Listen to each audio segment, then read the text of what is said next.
number has now risen to 9, all teenagers. Meanwhile, 392 children rescued from the welfare homes are still undergoing medical health checks, while those who are autistic have been placed in the welfare department. He added that the health checks will be a priority for the child victims, saying that some do not have identification documents on them.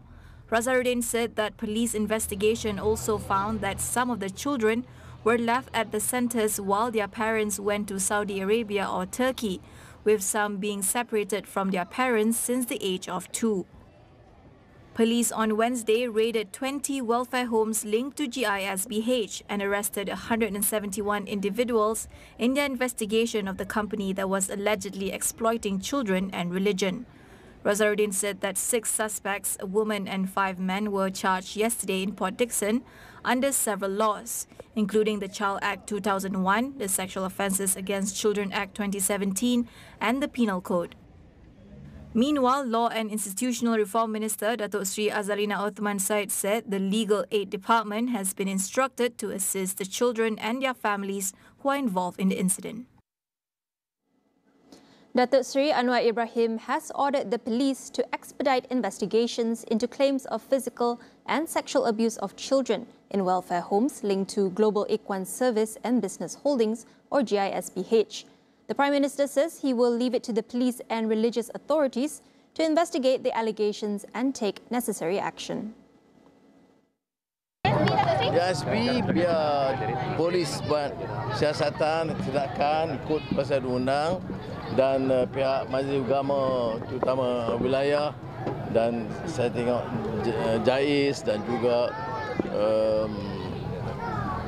wilayah persekutuan itu terutama JAKIM dan ramai yang tanya mengapa kelewatan atau kelengahan dalam ambil tindakan.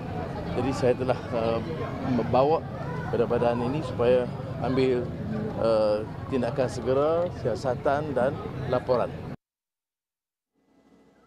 The government has pledged to support the local media industry as it faces declining advertising revenue due to a shift towards social media platforms. Communications Minister Fahmi Fadzil notes that traditional media outlets have lost billions as businesses increasingly choose to advertise online. Describing the situation as worrying, Fahmi said the media landscape was unlikely to return to its previous state. However, he clarified that the government would not intervene directly in the matter. It would instead encourage local media and social media platforms to negotiate suitable commercial agreements. Earlier this month, Fahmi highlighted that 2.5 billion out of 4.5 billion ringgit in annual advertising expenditure had gone to social media platforms, leading to layoffs across the media industry. PAS is expected to amend its constitution to allow non-Muslims to join the Islamic Party as associate members. The party's spiritual leader, Datuk Hashim Jassin, says the proposed amendments will be tabled at the Assembly tomorrow for debate and approval. He said several non-Muslims have expressed interest in joining as regular members, but the party only accepts Muslims for now. Currently, the party has the PAS non-Muslim supporters wing specifically for non-members. PAS is expected to make several amendments to its constitution at its ongoing 70th Annual Assembly, which kicked off in Temerloh, Pahang last Wednesday and will run until Sunday. Actress and entrepreneur Nur Fazura Sharifuddin has reportedly filed for divorce from her husband, actor Fatah Amin. A source confirmed that she did not appear in court. Instead, the filing of the divorce was handled by her lawyer at the Petaling Syariah Lower Court in Subang Bestari, Shah Alam.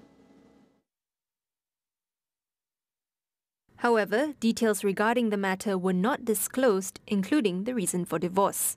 The news comes amid speculation about the couple's relationship on social media, following the lack of online interactions between them. Fatah and Fazura tied the knot on November 27, 2017, and have a 4-year-old daughter, Nur Fatima Aisha.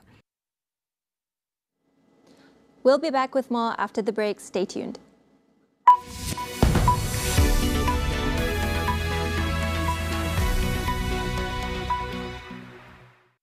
Di era digital, pemasaran bukan hanya tentang penjualan semata-mata. Penceritaan menarik, jadi kekuatan dalam membina hubungan perniagaan, tingkat pengetahuan, perkasakan perniagaan anda. Saksikan segmen JWSME dalam program Awani Pagi dan Niaga Awani setiap Isnin hingga Khamis di saluran 501. Dibawakan oleh penaja utama jelajah JWSME, Unify Business, rakan digital pilihan anda.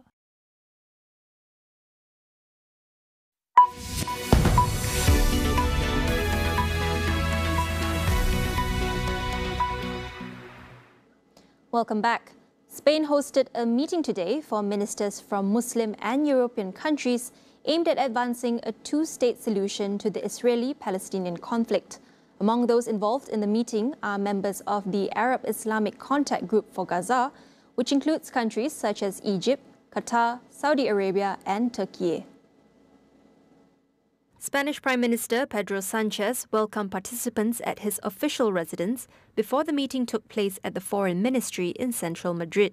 European Union Foreign Affairs Chief Josep Borrell is also expected to take part in the talks. In a statement, Borrell's office said the gathering would advance discussions on engaging the international community in peace and security efforts in the Middle East. Sanchez has been one of Europe's staunchest critics of Israel's Gaza offensive since the ongoing conflict began in October. He has also led Spain, along with Ireland and Norway, to formally recognize a Palestinian state on May 28th, comprising the Gaza Strip and West Bank. At least 19 people have been killed in Myanmar after heavy rains triggered floods in and around the war-torn country's capital city. Some 3,600 people have been displaced, while schools in flood-affected areas of Naypyidaw are closed. Residents were also warned of rising floodwater levels. Around 162 square kilometers of area around the capital, Naypyidaw, was flooded on Thursday, while another 366 square kilometers around Mandalay, Myanmar's second-largest city, also appeared to be underwater. About a third of Myanmar's 55 million people require humanitarian assistance, but many aid agencies, such as the International Committee of the Red Cross, cannot operate in many areas because of access restrictions and security risks. An armed rebellion comprising of new resistance groups and established ethnic minority armies is challenging the governing junta amid a crippling economic crisis that could be exacerbated by the floods. Adverse weather brought on by Typhoon Yagi, the strongest storm to hit Asia this year, has killed more than 230 people in Vietnam and Thailand, and floodwaters from swollen rivers have inundated cities in both countries. Meanwhile, 18 people were killed and dozens wounded after Israel bombed a school sheltering displaced Palestinians in the Gaza Strip. The United Nations Relief and Works Agency for Palestine Refugees, or UNRWA, confirmed that 6 of its staff, including the shelter's manager, were killed in the airstrikes on the Al-Nusairat refugee camp. UNRWA said the deaths mark the highest number of its staff killed in a single incident over the past 11 months. UN Secretary-General Antonio Guterres condemned the fatal attack on the school housing refugees and called the lack of civilian protection in Gaza unconscionable. He also said the lack of accountability for Israel's killing of UN staff and humanitarian workers in Gaza is completely unacceptable. Meanwhile, an Israeli government spokesperson said the attack was legitimate, accusing Hamas of using the school as a command and control center. According to the Palestinian Ministry of Health, dozens of people injured in the attack on the school have been sent to hospital. The school shelters around 12,000 displaced Palestinians, with most of them being women and children. It is run by UNRWA and has been bombed 5 times since the beginning of the ongoing war. Workers at Boeing's U.S. West Coast factory walked off the job early today after rejecting a contract deal, halting production of the company's best-selling jet. Some 30,000 members of the International Association of Machinists and Aerospace Workers, who produce Boeing's 737 MAX and other jets, voted on their first full contract in 16 years, with 96% in favor of a strike. Boeing has to stop breaking the law, has to bargain in good faith, and we will be back at the table whenever we can get there to drive forward on the issues that our members say are important. This comes just weeks after new CEO Kelly Ortberg was brought on in August to restore faith in the plane maker, after a door panel blew off a 737 MAX jet mid-air in January. A 50-day strike could cost Boeing an estimated $3 billion to $3.5 billion of cash flow. China is set to gradually raise its statutory retirement age in response to an aging population and shrinking workforce. The retirement age for male workers will increase from 60 to 62. Was globally. Reform is urgent, with life expectancy in the country rising to 78 years as of 2021 compared to 44 years in 1960. From 2030, the minimum number of years required for basic pension contributions to receive monthly benefits would also rise from 15 to 20 years, with a 6-month annual increase. The new rules would also allow Chinese workers to delay their retirement given that they reach an agreement with their employers. As property prices and the cost of living continue to surge, home ownership remains a pressing challenge. On It's About Youth, our guests break down key trends and hurdles young adults face on their path to owning a home. First thing, everything is high. High property price, high cost of living, and third is high debt. You know, most graduates, once they graduate, they have student loans, which actually cause financial disability for them. Secondly is stability. You know, most employers right now are offering jobs for temporary workers, like contract workers. Okay. When at the same time, banks prefer to loan the houses for permanent workers. Right. So that's a There's challenge. a mismatch there. Yeah. Muhammad Nazhan also highlights the difficult job landscape many youths are in, which dampens their aspirations to own a home.